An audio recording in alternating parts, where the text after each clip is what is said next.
Сіз мүлік салығын есептей алмай, немесе декларация тапсыра алмай жүрсіз бе? Сізге ыңғайлы болу үшін e-салық Азамат мобильдік қосымшасы іске қосылды. Қосымша салық төлеушілерді қажетсіз мекемелерге барудан қорғайды және салық органдарына бармай-ақ қызметтерді алуға мүмкіндік береді. Мобильдік қосымшада қандай қызметтер бар? Қосымшаның негізгі мәзірі жоғарғы сол жақ бұрышта бірқатар электронды қызметтерді қамтиды. Салық амияны, декларация тапсыру, бюджет төлеу, электронды сервистер, калькуляторлар, салық күнтізбесі, электронды сервистер қосымшасында онлайн брондау, салық төлеушіні іздеу, сенімсіз салық төлеушілерді іздеу, жеке тұлға және жеке кәсіпкердің алдағы төлемдерді төлеу қызметі, салық және әлеуметтік төлемдер бойынша берешек туралы қызмет, салық есептілігін табыс етуді тоқтата тұру, ұзарту, қайта бастау және салық есептілігін қайтарып алу туралы мәліметтер ала аласыз. Қосымшаны App Store немесе Play Market'тен толығымен тегін жүктеп алуға болады.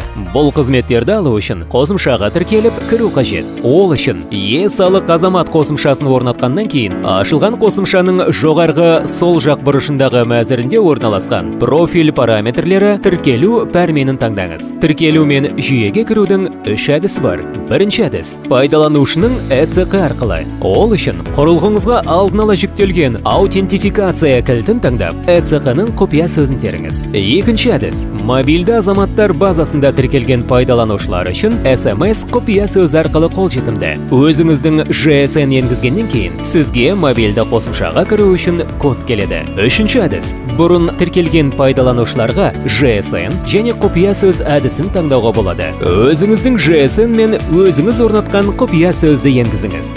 Уақытыңызды үнемдеңіз. e-салық Азамат қосымшасын жүктеп алыңыз.